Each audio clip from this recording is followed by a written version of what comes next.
Hello and welcome back to my channel and my Black History Month series where I'm talking about plays that you should know about on Broadway or off Broadway, whatever. This week we're talking about a play called By the Way, Meet Vera Stark. By the Way, Meet Vera Stark is a play by Lynn Nottage, directed by Joe Bonney, about a 1930s maid turned movie star. The title character Vera Stark is based on Black actress Teresa Harris. The play premiered off Broadway at the Second Stage Theater May 9, 2011, and closed June 12th, 2011. In the play, featured Sanaa Lathan as Vera Stark, the main character, Stephanie Block as Gloria Mitchell, Daniel Breaker as Leroy Barksdale or Herb Forrester, David Garrison as Frederick Slavic and Brad Donovan, Kimberly Herbert Gregory as Lottie and Carmen Levy Green, Kevin Asola as Maximilian von Oyster and Brian Blaze, Karen Olivio as Annie Mae, and Afua Asaba Ijab. Okay, so By the Way, Meet Vera Stark follows the journey of a one day going to be famous Black actress named Vera Stark and her relationship with the white Hollywood star Gloria Mitchell. Gloria, who is already desperate to keep hold of her already fading acting career, is actually Vera's boss. Vera's Gloria's maid at the beginning of the show, and like her career takes off through a series of events. So basically, Vera goes from Gloria's maid to Gloria's castmate slash co-star, even though in the play she actually plays a slave.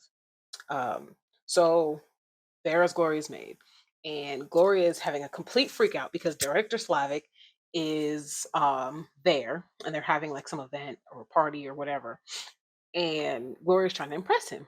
So while he is trying to get a break from all the crazy people trying to get his attention, he goes into the room where Vera is cleaning, and they kind of have a bit of a talk, and he kind of catches her attention. But anyway, in comes Van Oyster, who pitches this new movie idea to Slavic, right? Um, and so Vera and another one of her friends who also works as a maid, they start pitching themselves as these poor Negroes from the South. And then after the bigwigs leave, Vera talks to the chauffeur, who was also a musician that she actually happened to have met earlier in the play and has been trying to woo her.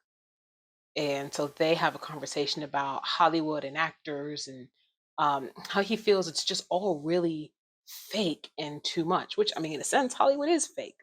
It's acting, but it's, based in realism a lot of the time. We say that life imitates art, and sometimes, and a lot of the times, art imitates life. That's Hollywood. It's not all great. It's not all glitz and glam. It's not all even honest, but it's what it does. So not long after this, we find out, technically in Act 2, that Vera did in fact earn the role of Tilly in the movie The Bella New Orleans.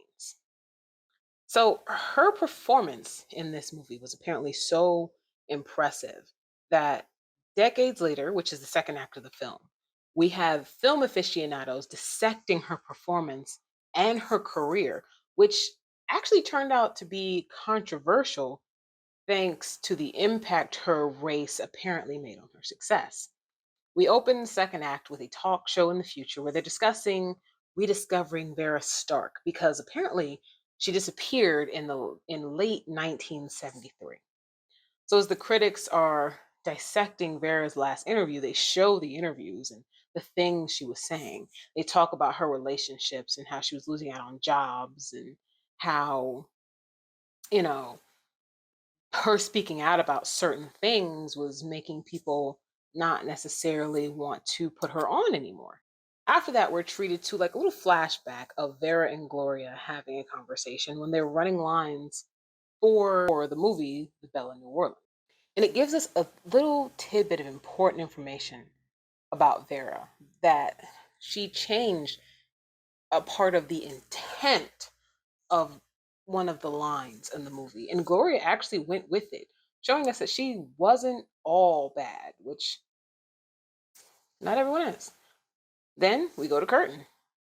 The play is brilliantly done and draws from the screwball films of the 1930s, where they take funny and irreverent looks at racial stereotypes in Hollywood. From a review, it was stated, much of the comic material here feels stereotyped in itself, bringing to mind the lively but formulaic sketch routines from satiric variety shows like In Living Color. Uh, as directed by Miss Bonnie, the acting swings wildly between proctor characterization and caricature. More enjoyably, the second act includes a clip from the film that Vera finally made, as imagined by Tony Gerber, and the priceless 1973 talk show sequence in which Mr. Garrison is perfect as a fatuous Merv Griffin esque host. I think this proves that sometimes they, you know who they is, often is the point when shows are written by and for us. This play points out the amount of racism in the film industry at the time, and it's honestly still relevant to a lot of things today, while exploring the depths of humanity alongside the complexities of racial culture and history. It explores representation and erasure in Depression era Hollywood. Issues that, again, are still pretty relevant today when we are fighting erasure, colorism, racism, sexism, and all those things. And so that's all I have to say about, by the way, Meat Bearer. Um, I would like to know down below if anyone's heard of this show or seen this show um, at all, and what you think of the show. So, leave a comment and let me know about that. Like the video if you learned something new. Like the video if you've never heard of this play before. Like the video if you don't really care. Also, subscribe to this channel for more Broadway type videos and other things. And